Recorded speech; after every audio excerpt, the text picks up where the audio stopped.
Bismillahirrahmanirrahim. Assalamualaikum warahmatullahi wabarakatuh. Alhamdulillahi rabbil alamin.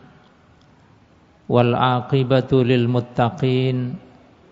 Wala udwana illa 'alal zalimin.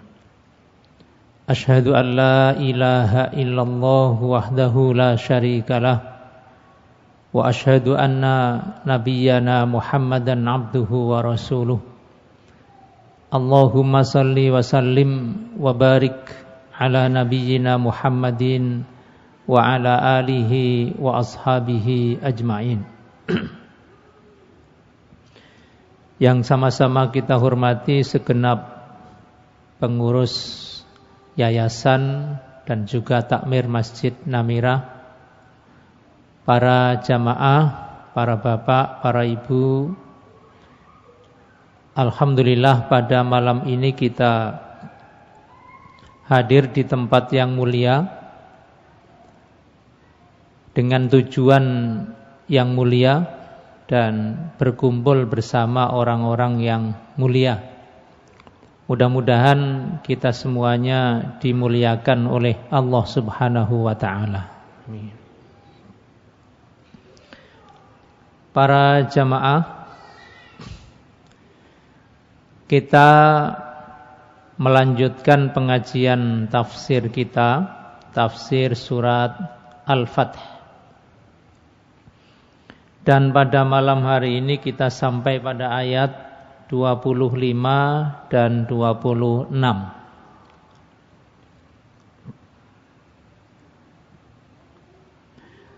A'udzu billahi minasyaitonir rajim. Humul ladzina kafaru. Mereka adalah orang-orang kafir. Wasaddukum anil masjidil haram, dan menghalang-halangi kalian untuk masuk ke Masjidil Haram. Wal hadiya ma'kufan ayyablugha mahillah, juga menghalangi kalian untuk menyembelih binatang kurban atau binatang hadyu di tempatnya. Walaula rijalum mu'minuna wa nisa'um mu'minatun lam ta'lamuhum, kalau bukan karena ada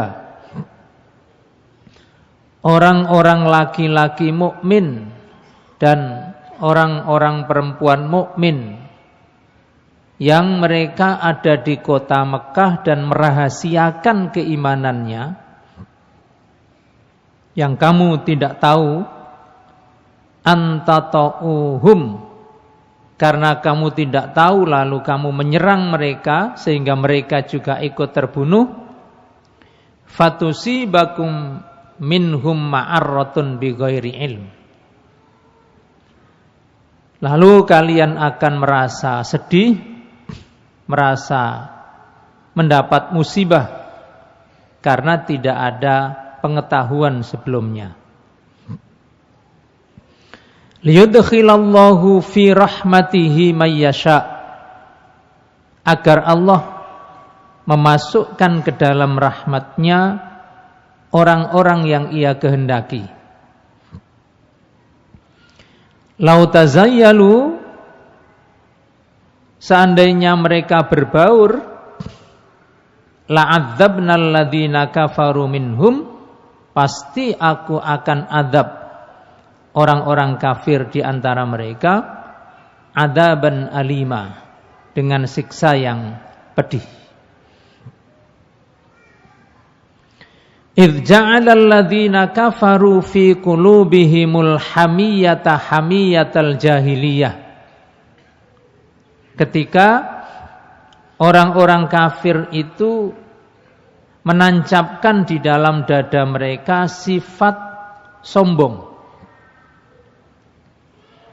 yaitu sombong yang ada pada mereka sejak zaman sebelum Islam, sejak zaman jahiliyah. Fa'anzalallahu sakinatahu, kemudian Allah menurunkan sakinahnya, ketentramannya, ala rasulihi, kepada rasulnya, wa alal mu'minin, dan kepada orang-orang mukmin, wa alzamahum kalimatat taqwa, dan memaksa mereka dengan kata-kata atau ucapan takwa. Wa kanu ahaqqa biha wa ahlaha, dan mereka orang-orang mukmin itulah yang lebih berhak untuk mengucapkan kata-kata itu. Wa kana Allahu bikulli syai'in alima, dan Allah mengetahui segala sesuatu. Para jamaah kaum muslimin rahimakumullah, kisah sebelumnya adalah ketika Rasulullah sallallahu alaihi wasallam bersama kurang lebih 700 baik kaum muhajirin maupun ansor dari Madinah mau menunaikan ibadah umroh, tetapi dicegat oleh orang-orang Quraisy. Mereka tidak menginginkan kaum muslimin masuk ke Mekah. Sebenarnya di kalangan kaum muslimin ingin kita serang saja, karena kita datang ke sini untuk beribadah dan kita berada di pihak yang benar, maka kita kalaupun perang tidak apa-apa, siap mati syahid.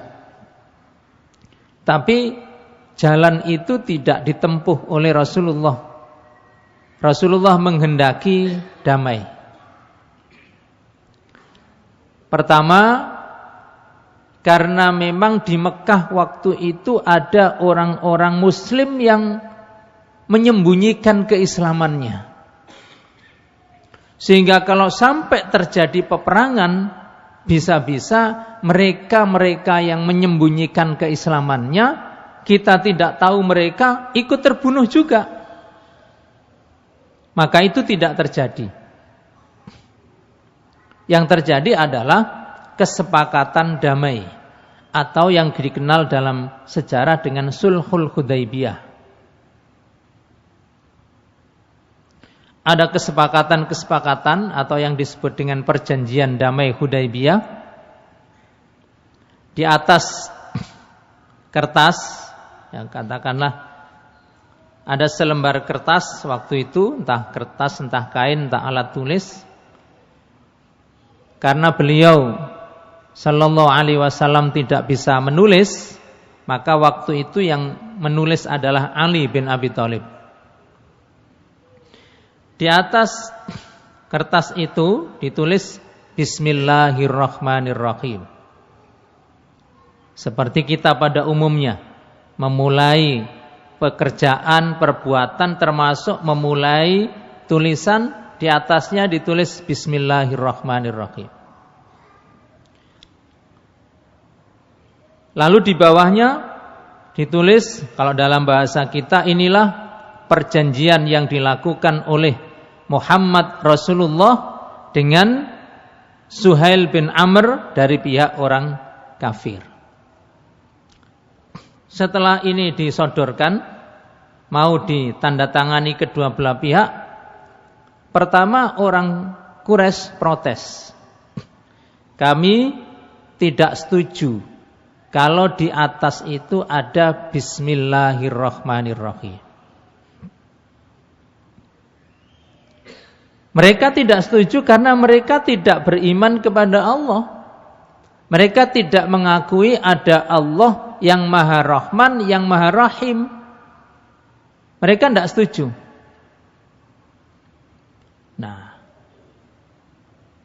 orang-orang Quraisy itu mengusulkan kalimat lain, Bismikallahumma, bukan Bismillahirrahmanirrahim. Umar bin Khattab, para sahabat bersikeras, jangan. Itu penghinaan kepada kita. Bismillahirrahmanirrahim itu ibadah kita. Terserah mereka setuju atau enggak. Kalau enggak kita perang. Itu Umar itu sekutu perang aja. Kita perang aja. Nabi mencegah. Enggak. Ganti aja. Tolong dihapus itu. Bismillahirrahmanirrahim.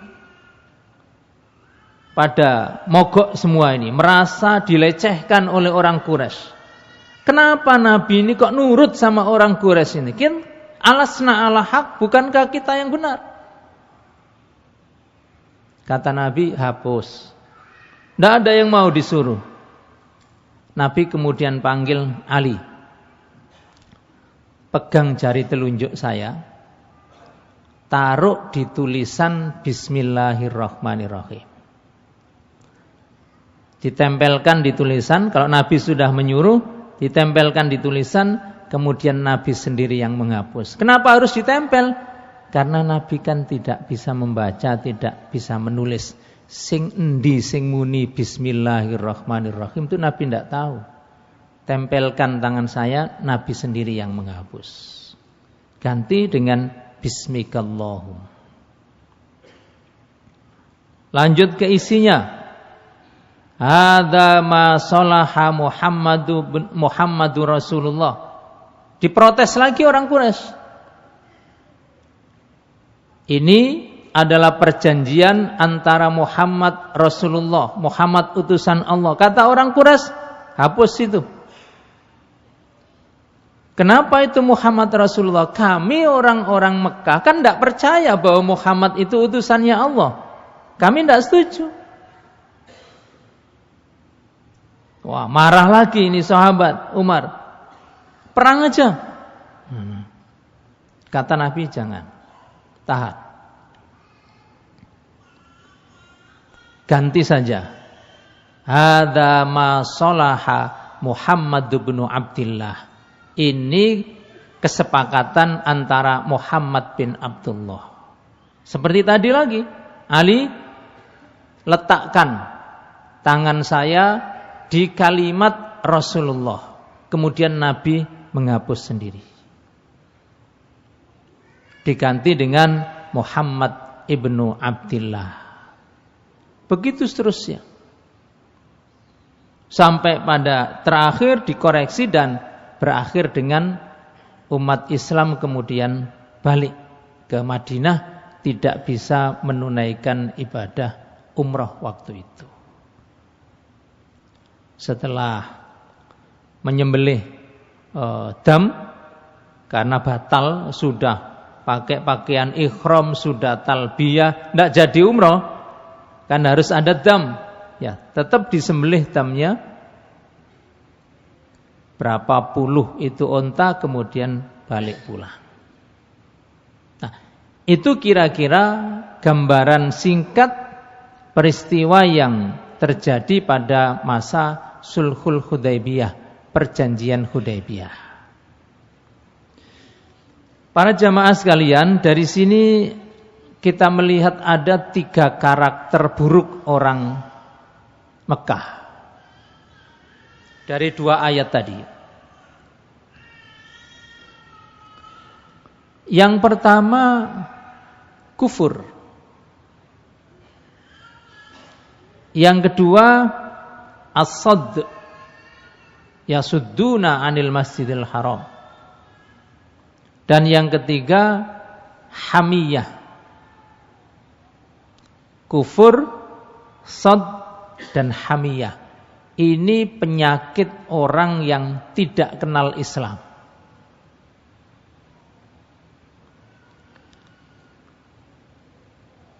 Orang yang tidak atau belum mengenal Islam, maka yang ada di dalam hati mereka 1 atau 2 atau ketiga-tiganya.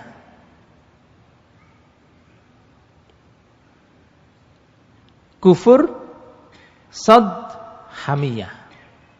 Menolak, menghalangi orang lain, sombong. Dan ini hampir kita jumpai orang yang ilmunya tentang Islam itu sangat-sangat sedikit, biasanya begini. Orang yang tidak paham Islam pertama cenderung menolak. Kemudian setelah dia menolak, kalau ada orang mau masuk Islam dihalang-halangi. Setelah itu muncul kesombongannya, merasa paling benar.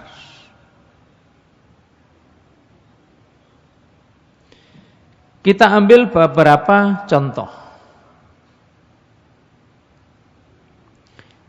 Saat ini atas nama kebebasan atau atas nama hak asasi atau kebebasan berekspresi, di beberapa negara kemarin kan ada yang membakar mushaf Al-Quran.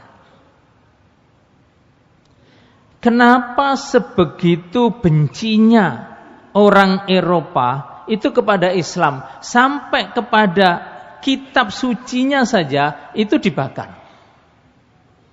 Tidak cukup dengan orangnya dimusuhi, tidak cukup dengan ajarannya tidak disukai, sampai kitab sucinya dibakar.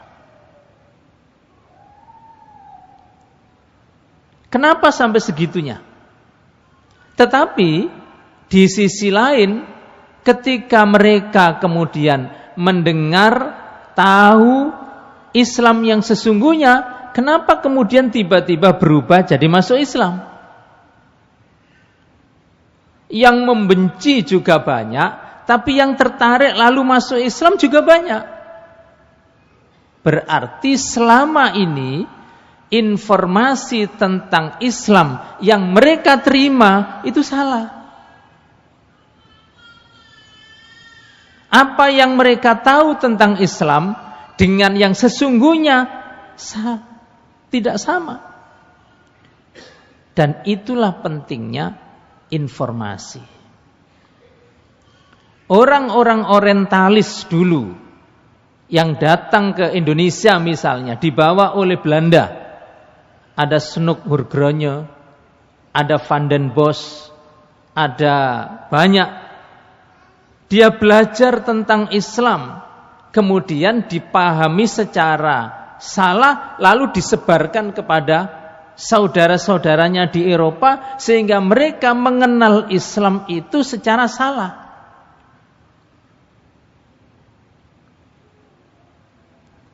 Nah, dulu ada namanya Snoek Hurgronje di sejarah ya, orientalis Belanda yang digunakan oleh pemerintah Belanda untuk mengalahkan kaum muslimin di Aceh. Snoek Hurgronje belajar Islam di Mekah. Setelah sekian lama hafid Al-Quran, hafid ribuan hadis, terutama fikih ikhtilaf, perbandingan mazhab. Tapi dia masuk Mekah karena mengubah namanya menjadi Abdul Ghaffar. Mohon maaf kalau ada yang namanya Abdul Ghaffar.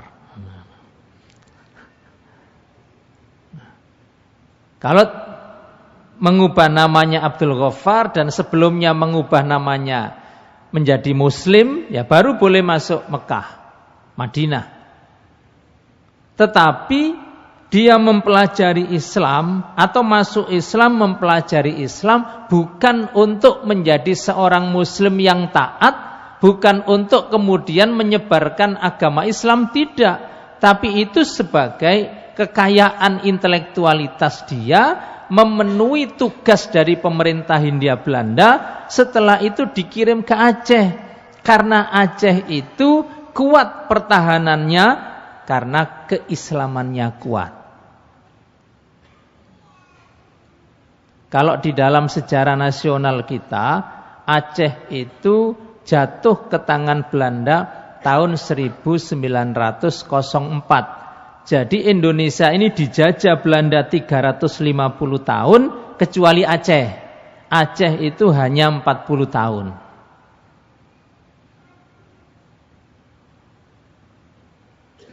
Tidak pernah dijajah VOC, tidak pernah dijajah Portugis. Nah, di situ ketika Cut Nyak Dien berhasil diasingkan dan perang dikalahkan, salah satu cara Belanda mengalahkan Aceh adalah dengan cara memecah belah kaum muslimin di Aceh.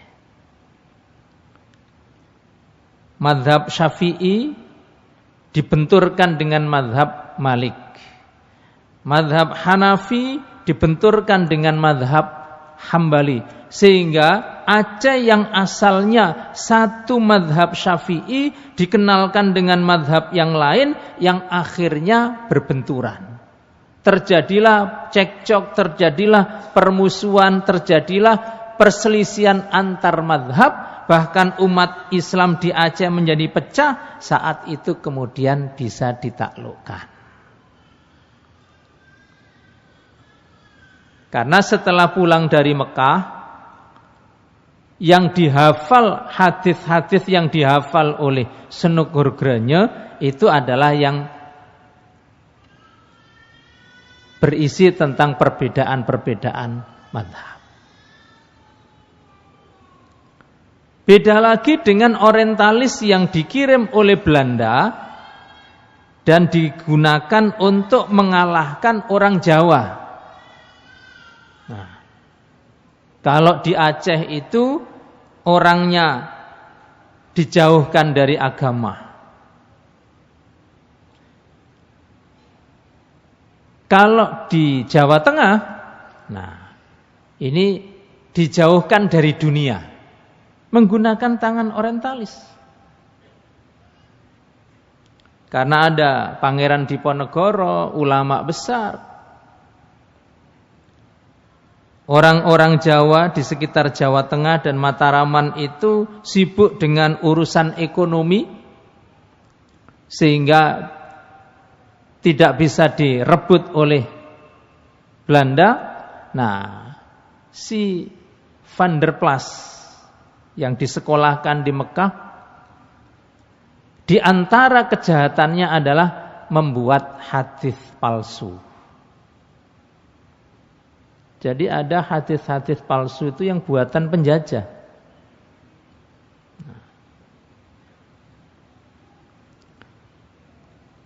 Kepada kaum muslimin di Jawa Tengah disampaikan sebuah hadis, ya, ad-dunya jussatun. Dunia ini, harta ini ibarat bangkai. Famaniktaroba minha fahiya qalbun. Siapa yang mendekati bangkai maka sama dengan anjing. Tentu rawahu Van der Plas itu. Begitu hadis ini disampaikan, akhirnya orang sudah tidak mau ngelola sawah, tidak mau berdagang jauh dari pasar. Kemana? Mereka kemudian ke musola, ke langgar, ke surau, ke masjid, wiritan terus, karena mengelola dunia adalah anjing. Nah, dengan cara itu kemudian Belanda menguasai. Nah, itulah contoh-contoh kebencian orang-orang kafir dari zaman dulu, kemarin, sekarang, dan mungkin juga yang akan datang tidak akan pernah selesai. Kufur menghalangi orang mengenal Islam, bahkan merasa sombong. Ini yang terjadi sejak dulu sampai sekarang.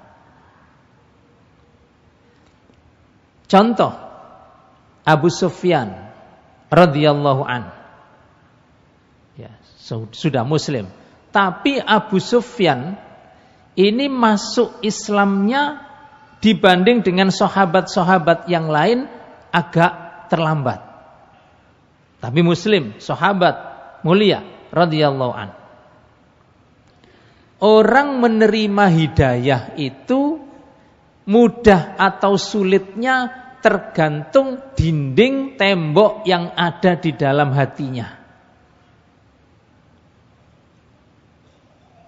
Contoh, Abu Bakar As-Siddiq radhiyallahu anhu, orangnya sejak dari dulu lembut, gak neko-neko, sugih, orangnya dermawan. Begitu mendengar temannya yaitu Nabi Muhammad sallallahu alaihi wasallam bilang, saya mendapat wahyu dan diutus Allah menjadi rasul, Abu Bakar yang memang orangnya itu seperti itu, gak butuh waktu lama. Asyhadu an la ilaha illallah wa asyhadu anna Muhammadar Rasulullah. Gak suwe. Dan sahabat-sahabat yang seperti Abu Bakar masuk Islamnya itu tidak repot-repot. Ada seperti Umar bin Khattab agak beda. Ya, kita bahas Umar dulunya, bukan sekarangnya, dulunya. Umar kan ada sedikit keras kepalanya. Ini karakternya, keras kepalanya.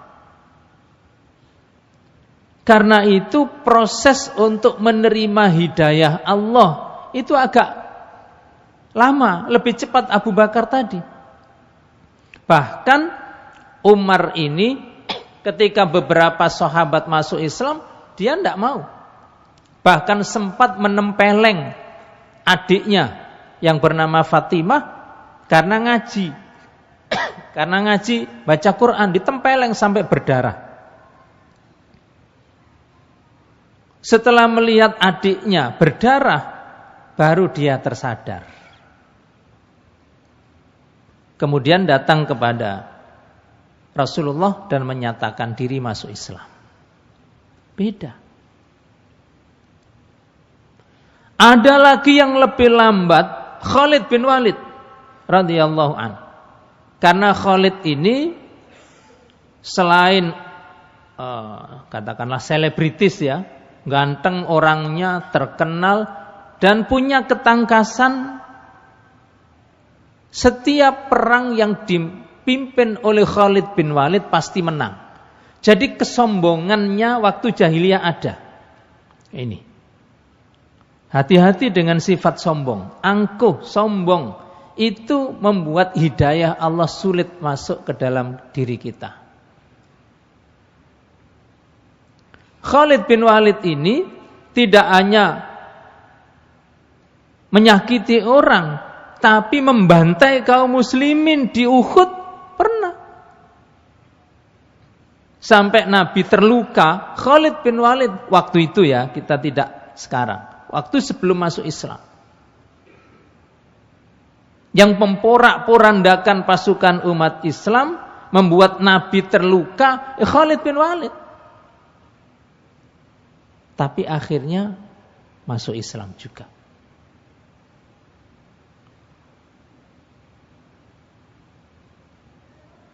Nah, ada lagi Muawiyah, Abu Sufyan, anaknya nanti Muawiyah.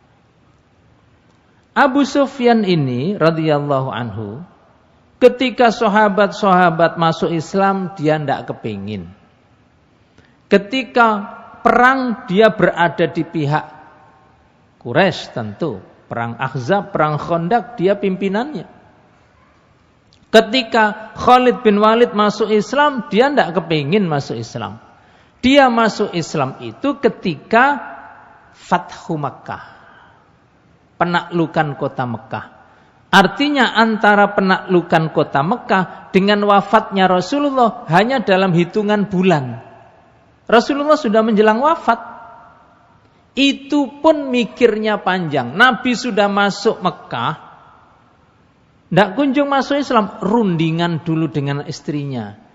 Piye Dik, enake iki mlebu Islam ta gak dheweke iki? Dia terketuk itu ketika Nabi di dalam Masjidil Haram mengatakan, man dakhala baitallah fahuwa amin. Siapa yang berlindung masuk ke dalam rumah Allah, aman. Wa man dakhala baita Abi Sufyan fahuwa amin. Barang siapa yang masuk rumahnya Abu Sufyan berlindung, aman. Mikir dia, oh berarti posisiku, rumahku dengan posisi rumah Allah disejajarkan oleh Muhammad. Ayo mlebu Islam, ayo. Baru masuk Islam. Nah, hati-hati Bapak, Ibu dan saudara-saudara sekalian, kita ini ngoja ngaji, esok ngaji, awan ngaji, ilmu dan hidayah kok ndak nambah-nambah, ini kenapa? Ini sebagai bentuk introspeksi kita. Sejak Masjid Namirah ini ada sekian tahun yang lalu, sudah ada pengajian dan rutin ngaji. Kira-kira imanku iki tambah pun enggak? Itu kan harus kita introspeksi. Ilmuku iki tambah pun enggak? Hidayah Allah itu nambah apa enggak? Kalau nambah, alhamdulillah. Kalau pancet, apa sebabnya?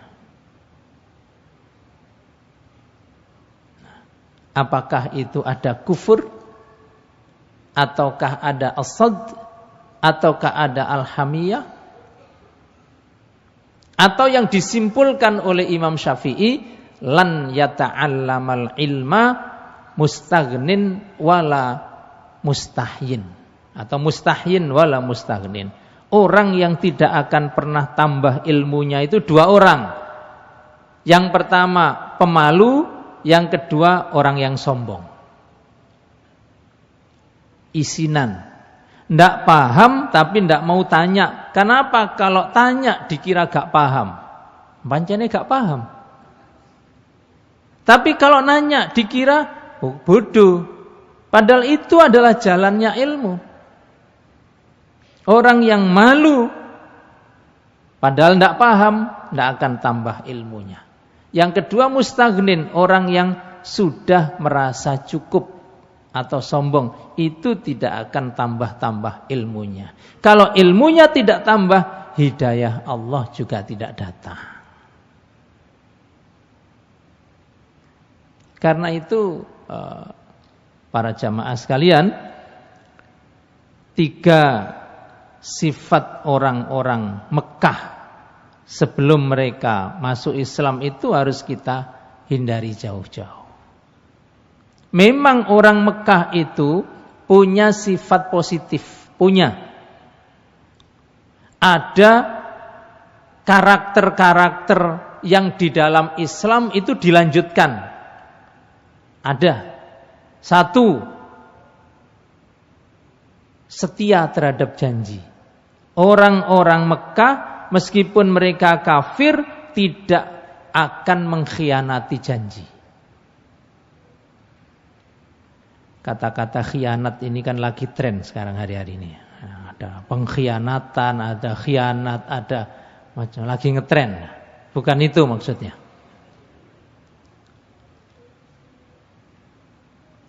Yang kedua, mereka punya sifat baik memuliakan tamu.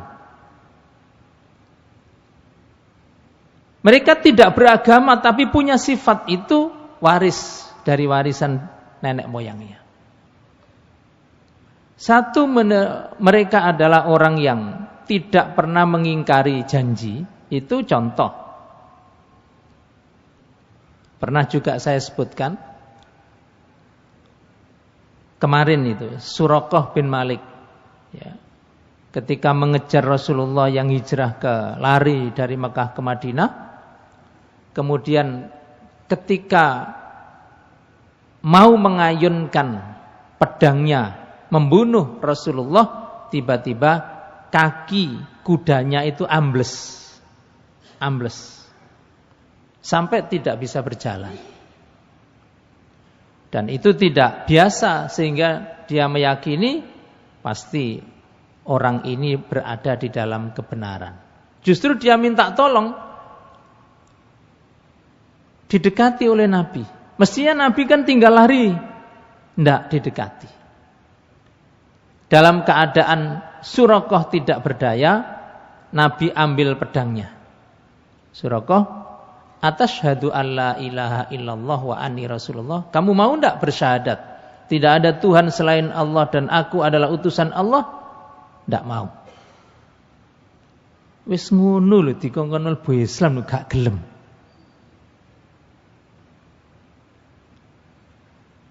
Tidak mau. Dan oleh Nabi tidak diapa-apakan. Ya sudah. Terus sekarang kamu mau apa? Katanya mau pulang. Ya sudah. Kamu saya lepaskan pulang tapi janji dulu. Tidak akan bercerita kepada siapa-siapa kalau di sini ketemu saya. Janji ya? Ya. Berangkat dibiarkan pulang oleh Nabi.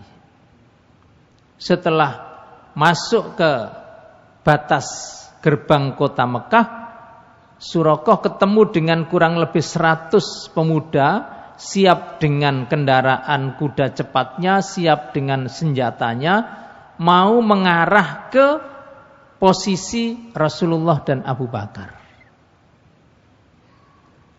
Begitu Suraqah datang, dia membentangkan kedua tangannya sambil mengatakan, sudah, ayo balik. Saya sudah ke arah mana-mana dan tidak menjumpai Muhammad maupun Abu Bakar. Ayo pulang. Seketika itu mereka pulang semua. Kalau seandainya tadi Suraqah dibunuh oleh Nabi, Suraqah selesai, tapi akan datang 100 orang lagi. Tapi karena Nabi tahu orang Quraisy itu, orang Arab itu tidak mengingkari janji, dia ambil sumpahnya dan itu sebagai benteng sehingga Nabi selamat dengan izin Allah Subhanahu wa taala. Sing gak ngerti agama itu tidak mengkhianati janji. Cuma banyak orang yang ngerti agama malah khianat. Ini jangan dikiaskan dengan pilpres loh ya. Bukan itu maksudnya, tidak kesana arahnya. Sifat secara umum khianat. Dan khianat itu satu di antara sifat orang munafik. Wa idza tumina khana. Kalau diberi kepercayaan dia berkhianat. Siapa saja.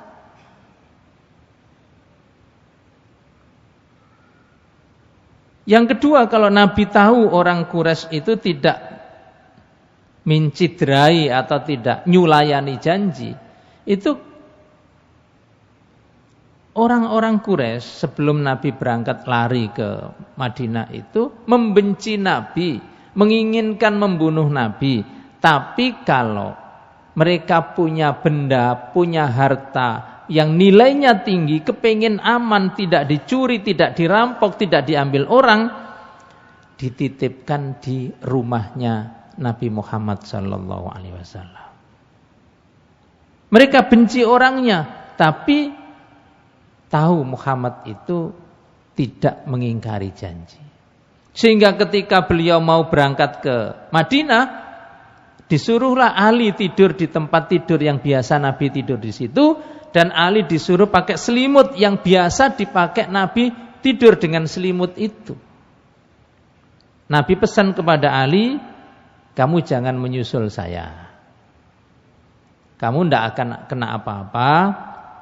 Tolong barang-barang yang ada di rumah ini kembalikan kepada pemiliknya.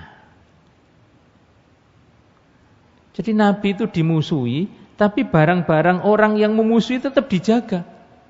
Ketika beliau lari, Ali di amanai balik no, kita iko, balik no. Nabi sendiri orang Quraisy, beliau tidak pernah mengingkari janji. Begitu malam itu, rumah Nabi dikepung, secara singkat mereka melompat masuk ke rumah Nabi dan melihat ada orang berselimut, batal lagi, enggak jadi. Berapa jam kemudian dibuka, dilihat lagi kok orangnya masih tidur, dikira Nabi Muhammad yang masih tidur, padahal itu Ali. Karena sudah menjelang pagi, khawatir konangan, mereka semuanya sudah menyiapkan tombaknya, membuka selimutnya, kemudian ternyata Ali. Begitu Ali, tidak diapa-apakan. Strategi Nabi, orang Quraisy itu kalau mau membunuh orang tidak akan dibunuh sak selimut-selimute. Pasti dibuka dulu, dan ketika yang dibuka itu ternyata bukan yang dicari, tidak dilampiaskan. Ya memang Ali waktu itu dipukuli, tapi Ali ditanya, mana Muhammad? Tidak tahu. Memang Nabi tidak meninggalkan jejak, tidak bilang kemana-mana kepada Ali, dan seterusnya. Itu sifat-sifat mulia, baik, positif yang ada pada diri orang yang tidak beragama sekalipun. Nah, di dalam Islam, setelah agama kita pahami, sifat setia kepada janji itu sangat mulia, dilanjutkan dalam Islam, dan sifat memuliakan tamu itu juga bagian dari keimanan. Makanya Nabi mengatakan, wa man kana yu'minu billahi wal yaumil akhir falyukrim dhaifahu, maka hendaknya memuliakan tamunya. Karena itu para jamaah, sifat ini jangan sampai kita warisi. Naudzubillah. Orang-orang yang tidak mengenal Islam cenderung punya sifat ini. Kufur, menolak kebenaran. Yang kedua, asad, menghalangi orang untuk belajar Islam, mengenal Islam, dan cenderung untuk sombong. Naudzubillahi min dzalik. Waktu ini secukupnya ya, Pak. Demikian para jamaah. Nah, ini pas ini. Sedikit penjelasan dari surat Al-Fatah ayat 25 dan 26. Mudah-mudahan ada manfaat yang kita dapatkan. Amin ya rabbal alamin. Demikian, semoga bermanfaat. Kurang lebihnya mohon dimaafkan. Aqulu qauli hadza wa astaghfirullah li wa lakum. Wassalamualaikum warahmatullahi wabarakatuh.